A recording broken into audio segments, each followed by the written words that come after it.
Welcome to Skwat Tawks. Tonight we're going to talk about bands. And let me just start by saying that you need to be careful with bands. And if you are not careful, bands could really injure you in the weight room.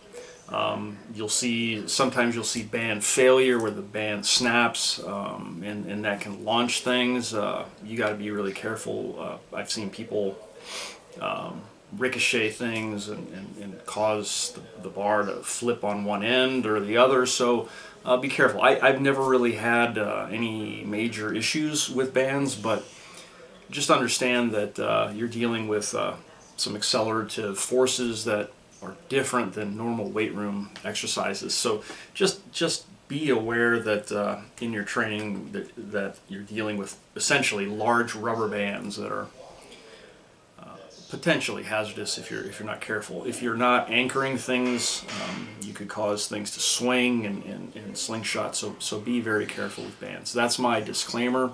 So if you decide to use bands in your training, that's on you. So just understand that there is an element of risk that maybe you don't have with just regular weights. So you'll see in my training here that I'm using some bands that I've set up. I set up the bands. I bought a power rack most recently, and so I decided I'd give some band training a go again. I haven't used bands in training for a very long time, over 15 years probably. So it's kind of nice to be able to do this in my garage. I've set up the bands. I've set up two doubled micro bands from Elite FTS on each side of the barbell there.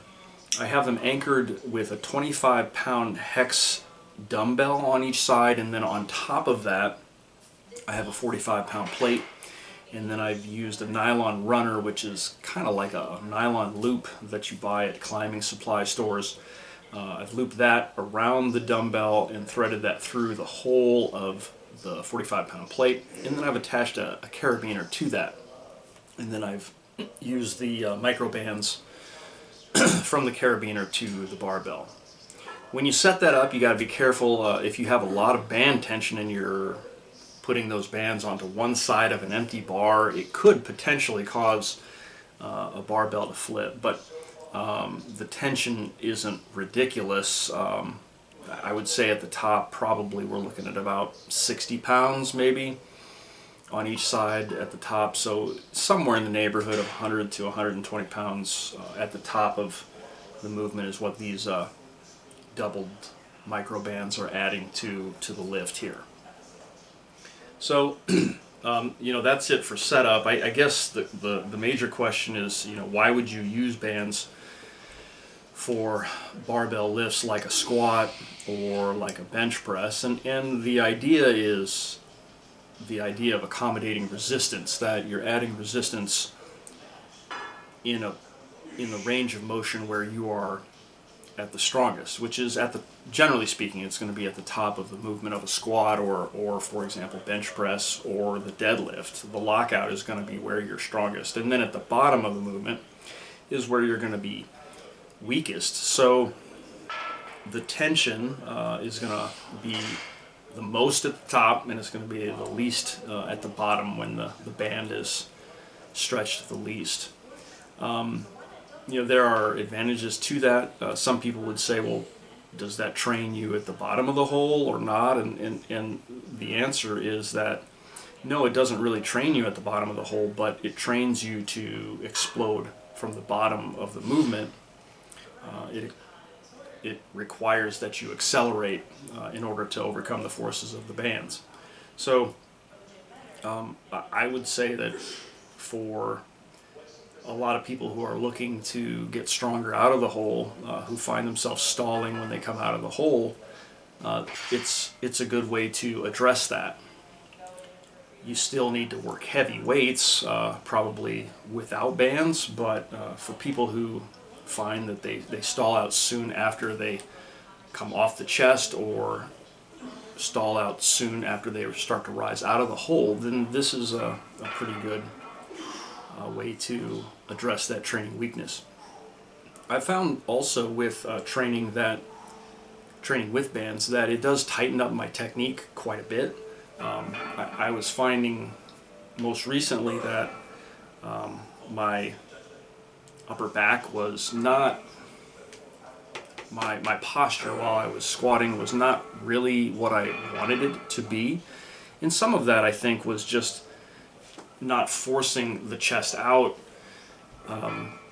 when I was using just plain bar weight. With the bands, I think it requires that you are extremely tight at the beginning of the movement. And sometimes, you know, because you're strong when you walk out the weight, sometimes you just don't get as good a posture as maybe you need to in the setup. But this forces you to set up very deliberately. And so I think for me, I found that there is a technique plus to using bands in training. Another plus that I found is that the bar path for me with bands tends to be a lot more vertical, and that's because the bands do track you into, they kind of lock you into a straight bar path. There is some of that with chains as well, but I've certainly found that it is more the case with bands than with chains, that it does lock you into a much more straight bar path. So, yeah, and this is, right here you're seeing me then do a triple with 315. We're still in that squat challenge for 2022, so if you're interested, please join us. We're a small group on Facebook, and we're trying to squat 315 for as many reps as we can in a single set, and this is, now I'm up to a triple. I started out with a single, and so you know, I'm just working steadily and trying not to get too greedy about adding reps, but I was pretty happy with this effort last weekend.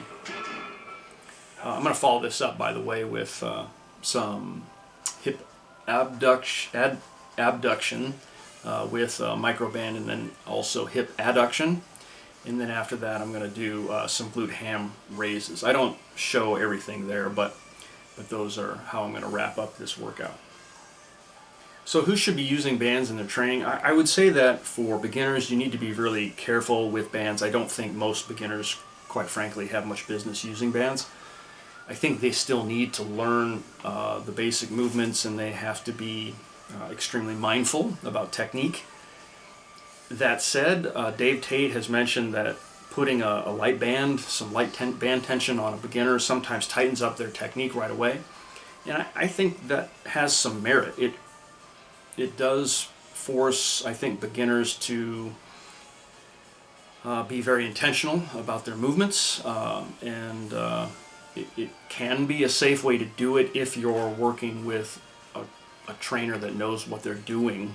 If you're working with a strength coach that knows what they're doing, I think it could be a good tool for learning for beginners. But for most people who are training, you know, depending on their goals, of course, I don't think most people need them, and unless you are someone who's pretty advanced and technique is pretty spot on, I'm not sure most people can really use them to their best advantage. So, you know, take that for what you think it's worth. I would say that for a lot of people, maybe bands are a little overkill.